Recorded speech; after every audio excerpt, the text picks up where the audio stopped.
कामचोर जब बनता है तो काम का चोरी करता है, घर का काम नहीं करता है, वो लंपट हो जाता है, वो बदमाश हो जाता है, होता है कि नहीं। और वही काम सरकार हमको लंपट बनाने में लगी हुई है। जब लंपट बनेगा तो फिर हमारा कोई काम नहीं हो रहा है। हम चावल चावल बोल रहे हैं, आज हम चावल के लिए गुलाम हो गए। ठीक है, अगर सरकार कोई कहेगा कि चावल के बदले में पानी दे दूंगा, आपका व्यवस्था कर दूंगा, तो आप लोग बोलेंगे अरे चावल तो हमको चाहिए। हम लोग अपनी जो संस्कृति, जो मेहनत करने का जो गुण था, वो खत्म कर दिए। पहले के लोग करिया पहन के हमारे पापा लोग काम करते थे, लोग उनको देख मेहनत करते थे। आजकल कहाँ गया? आजकल सरकार को देख रहे हैं।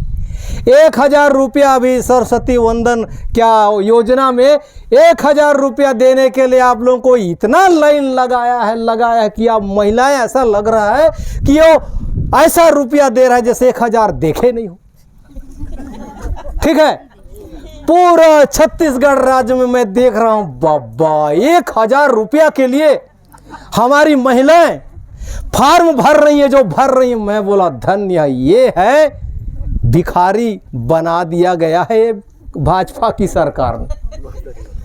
1000 रुपया के लिए महिलाएं एक एक सप्ताह कोर्ट कचहरी से लेकर वो पूरा शहर का चक्कर काट रही है, पति को बोल रही है हम फार्म भरने जा रहे हैं। 1 सप्ताह तक भर रहे हैं। जो भर में देखता हूं बड़ा गंभीरता से, धन्य हो। हम लोग सब कहाँ गए? हमको कौन दुनिया में ला रहे हैं भाई इन लोग? हमारे पास तो 36 नदियां था ना, वो नदियां को अगर बांध देते तो आज जसपुर में खेती करते कि नहीं? खेती करते तो साग सब्जी सस्ता मिलता, अनाज भी मिलता। सरकार हमको, ये मनुवादी की सरकार है, ये ब्राह्मणवादी की सरकार है जो गुलाम बनाना चाहती है। ये आरएसएस कौन है? जो भाजपा पार्टी को पैदा करने वाला आरएसएस है। आरएसएस का प्रमुख गोलवलकर कहता है अगर भारत देश में, छत्तीसगढ़ राज्य में अगर राज करना है तो इस जनता को गरीब बना दो, भिखारी बना दो। हर समय मांगते रहें मैं गरीब हूं, मैं गरीब हूं, मैं गरीब हूं। अरे भाई मैं गरीब हूं बोलोगे तो धनी बनोगे? ये तो गरीब रोज बोल रहे हैं। मैं भी पंचायत में था, पंचायत के लोग बाबू मोके राशन नहीं है, मोके चाउर नहीं है। और 50-75% लोग रोज यही बोलने वाले लोग खाली हैं। अगर हमारी सरकार आ जाए, हम बोलेंगे, पंचायत को बोलूँगा कि 10 लाख रुपया मैं पंचायत को दे रहा हूँ। लो भाई सरपंच साहब, प्रत्येक प्रदेश के सरपंच को मैं 10-10 लाख रुपया दे दूंगा और बोलूँगा कि तुम खेती करो।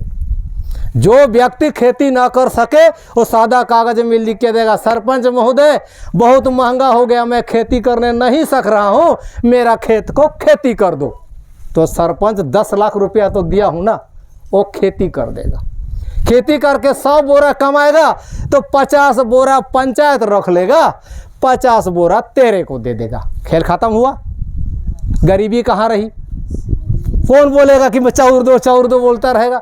सिर्फ 10 लाख रुपया पंचायत को दे दो, इतने में गरीबी दूर हो जाएगा। लेकिन इन लोगों के पास बुद्धि नहीं है कि लोग चाहते हैं कि ये लोग मांगते च रहें। जैसा 1000 रुपया नहीं देखे हैं वैसा दिखाया जा रहा है।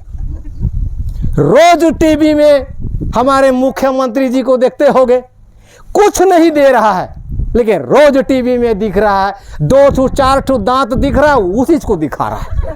उसके अलावा कुछ नहीं मैं देख रहा हूं। माला पिंधाओ, मुस्कुराओ, कुछ नहीं देना। ठीक है, कहने का यह तात्पर्य है कि जिस क्षेत्र के मूल निवासियों को बेवकूफ बनाना और ये समझ लीजिए कि उनको मजाक उड़ाने का काम हो रहा है। इसलिए आगामी समय में आप लोग मूल निवासी हो। बीजेपी और कांग्रेस को तो ऐसा लात मारो कि हम लोग को गरीब बनाने वाली जो पार्टी को उखाड़ के फेंक दो, जो साधन दे हमको, मेहनत कश व्यक्ति पैदा करे। खेती करने वाला किसान है तो साधन दो, हमको चावल दे के क्या किसान को ख़त्म कर रहे हो?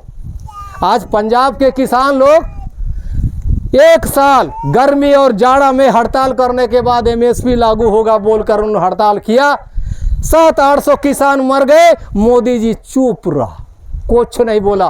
क्यों नहीं बोला? ईवीएम मशीन है। मोदी जी जानता है जनता लोग तो वोट देते नहीं है, मशीन से वोट मिलता है। इसलिए 800 किसान मर जाने के बाद भी मोदी उप तक नहीं बोला रे किसान मर गई, इतना तक भी नहीं बोला। क्यों नहीं बोला? EVM machine. हमारा सबसे बड़ा दुश्मन कौन? EVM machine. ईवीएम मशीन को होने के वास्ते पंजाब में 800 किसान मरने के बाद भी मोदी जी ने याद तक नहीं किया कि भारत देश के किसान क्या मांग रहे हैं और क्यों गर्मी और ठंड में पड़े हुए हैं, सोचा तक नहीं। वो सबसे अच्छा प्रधानमंत्री देखो। इसलिए पहले के ज़माने में जब एक किसान मरता था तो दौड़े दौड़े लाल बत्ती की गाड़ी आती थी कि नहीं? राह राह दौड़ता था किसान कैसे मर गया, कैसे मर गया। आज 700 800 किसान मर रहे, पूछ तक नहीं रहे। इसका मतलब ईवीएम मशीन है। आगामी समय में जो भी सरकार, ये मनुवादी लोग, जब 1984 में काशीराम ने कहा वोट हमारा राज तुम्हारा, नहीं चलेगा नहीं चलेगा, जब ऐसा बोला काशीराम तो ना इन लोगों का मनुवादी ब्राह्मणवादी के कान खड़ा हो गए। अब ये मूल निवासी लोग राज करना चाहते हैं, इस भारत देश के साधन और संसाधन का उपयोग करना चाहते हैं, राजा बनना चाहते हैं। इसलिए मशीन लाया जाए। इसलिए 1984 में इंदिरा गांधी ने मशीन लाया, ईवीएम मशीन।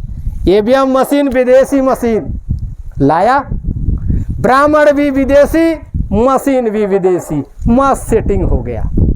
10 साल कांग्रेस ने किया और उसके बाद 10 साल करने के बाद आंध्रा का सुब्रमण्यम स्वामी वकील, उन्होंने पता लगाया, भाजपा के साइड पार्टी का था, पता लगाया, तब कांग्रेस ने ऐसा चोरी करके बनाया, सुप्रीम कोर्ट चला गया।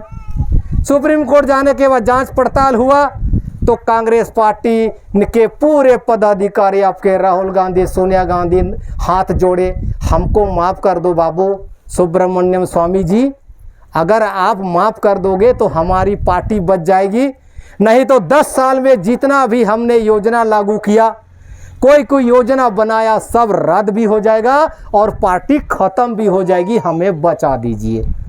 तो हमें क्या करना होगा? आप हमें क्या करने दोगे? तो हमने 10 साल ईवीएम से चोरी करके सरकार बनाई, आप भी 10 साल ईवीएम से चोरी करके सरकार बनाओ। तो ये भाजपा की 10 साल की सरकार का आखिरी समय आ रहा है। ठीक है, यही ईवीएम मशीन, इसीलिए किसी को नहीं पूछा, किसी जनता को तनिक भी दर्द नहीं हुआ। ये ईवीएम मशीन, आज हम वोट की रक्षा नहीं कर पा रहे। पूरे देश में, प्रदेश में संविधान बचाओ, संविधान बचाओ, अरे वोट नहीं बच रहा है भाई, बच रहा है। ईवीएम मशीन से हमारा वोट कहाँ जा रहा है उसका पता नहीं। यह संविधान बचाओ कहते हो। अब की बार वोट बचाना है, जिसे हम चाहेंगे उसको वोट अगर नहीं जाएगा और तीसरे को चला जाएगा तो तेरा मनपसंद का नेता बनेगा। इसलिए ईवीएम तो दुश्मन है ना, जो हमको राजा बनाने वाला ईवीएम मशीन हमारा वोट की चोरी कर रहा है, तो सबसे बड़ा दुश्मन कौन? EVM machine. क्या ईवीएम मशीन को फोड़ने के लिए तैयार रहोगे? क्यों फोड़ोगे? इसलिए फोड़ोगे, सुप्रीम कोर्ट ने भी कह दिया, 8 अक्टूबर 2013 को सुप्रीम कोर्ट ने कहा कि ईवीएम मशीन से फ्री फेयर ट्रांसपेरेंट चुनाव नहीं हो सकता, यानी वोट की चोरी होती है ये मशीन से, सुप्रीम कोर्ट ने कहा। सुप्रीम कोर्ट ने कह दिया तो और कोई कोर्ट है भारत देश में? नहीं है। लेकिन ये कानून को ये भारत देश के गोदी मीडिया बोलते हैं ना, मोदी के गोदी में बैठने वाले, माने मोदी का पैसा खाने वाले मीडिया वाले लोग आवाज़ नहीं उठाए, कहीं भी नहीं बोले कि सुप्रीम कोर्ट ने ऐसा न्याय दिया, ईवीएम मशीन को हटाना चाहिए, लोकतंत्र को बचाना चाहिए, संविधान को बचाना चाहिए। क्योंकि देश का मीडिया लोगों ने, जो आज आपके घर में टीवी में है ना, टीवी देखना बंद कर दीजिए, पैसा हम देते हैं, उनका प्रचार होता है कि नहीं? इसलिए टीवी देखना भी बंद करो। अगर मूल निवासी की सरकार स्थापित करना चाहते हो तो टीवी भी बंद करो। ये टीवी में उन्हीं का प्रचार होता है कि नहीं। आज हमारे इस आदिवासी क्षेत्र में जसपुर जिला में एक भी समाचार नहीं है। कोई किसी का जमीन को हड़प लिया, कोई किसी के साथ शोषण कर दिया, किसके साथ बलात्कार कर दिया, एक भी समाचार ये जसपुर जिला में छपता नहीं है। जैसा हम लोग बहुत खुश हैं, बिल्कुल खुश नहीं है ना। जमीन जायदाद की लड़ाई झगड़ा चालू है, चल रहा है कि नहीं। सबसे ज्यादा लड़ाई जमीन का है। जरा सोचो, जमीन जायदाद की लड़ाई तो होती रहेगी, लेकिन जानो किससे लड़ रहे हो। दुश्मन जैसे मत लड़ो मूल निवासियों से।